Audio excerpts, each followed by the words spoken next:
All right, we are on chapter 23. The book is getting super good.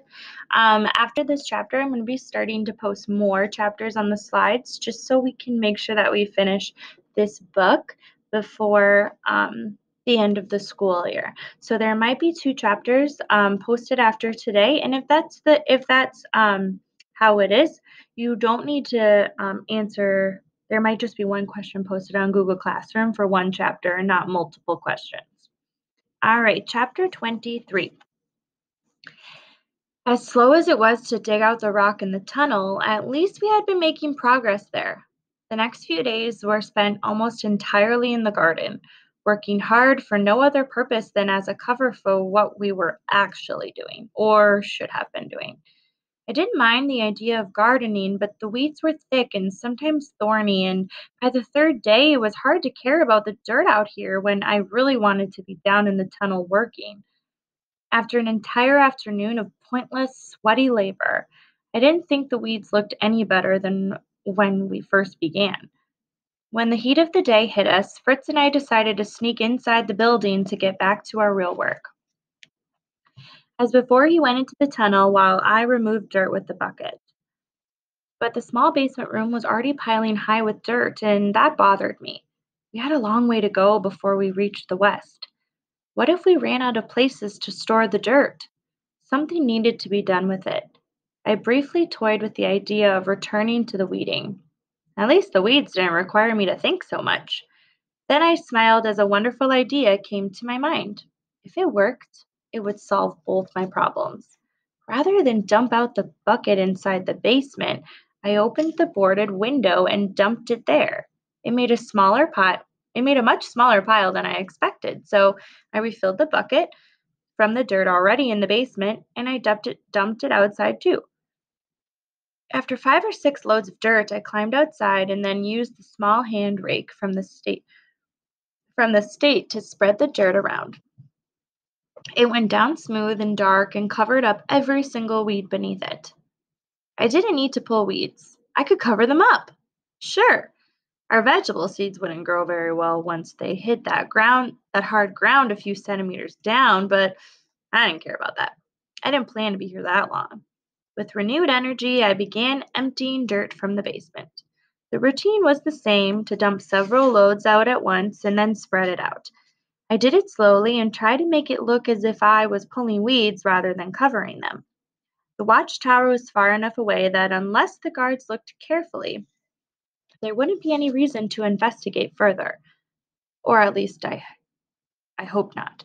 I was always listening for the approaching sounds of one of their vehicles.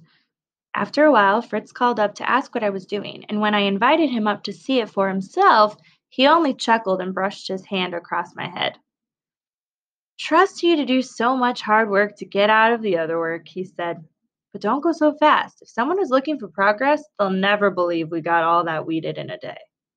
He was right, and I returned to carrying dirt back up the ladder.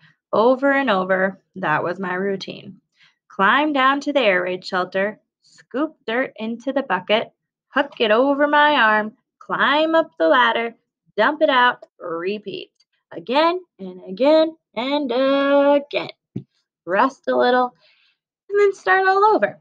I'd lost track days ago of how many times I made the climb. I could do this now in my sleep. Who knows? I was so tired, maybe I did. I usually took my rest in the shelter while I watched Fritz's progress.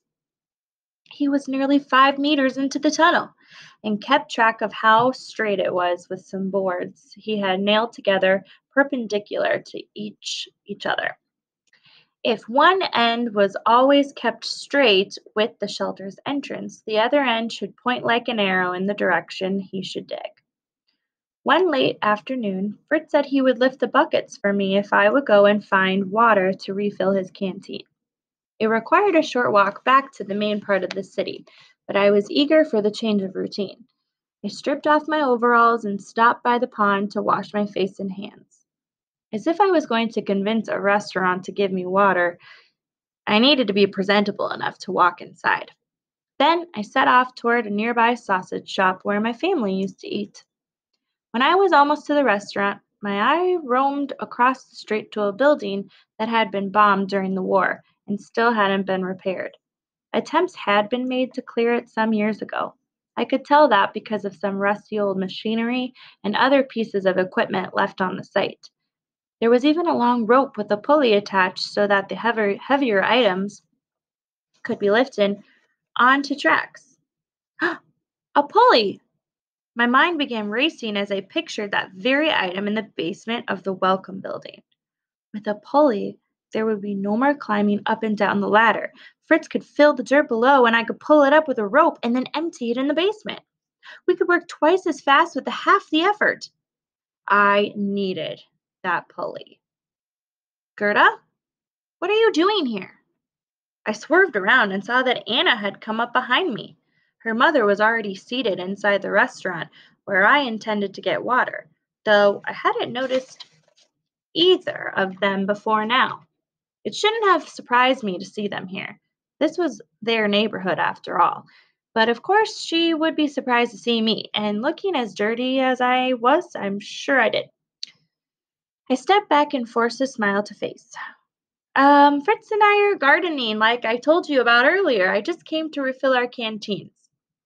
Oh, let me get it for you, she said, and then wrinkled up her nose. No offense, but you smell like you're up to your eyeballs in gardening. That was true enough, in a way. I handed her our canteens, and she took them inside while I waited, trying as hard as I could not to look at the pulley on the other side of the street.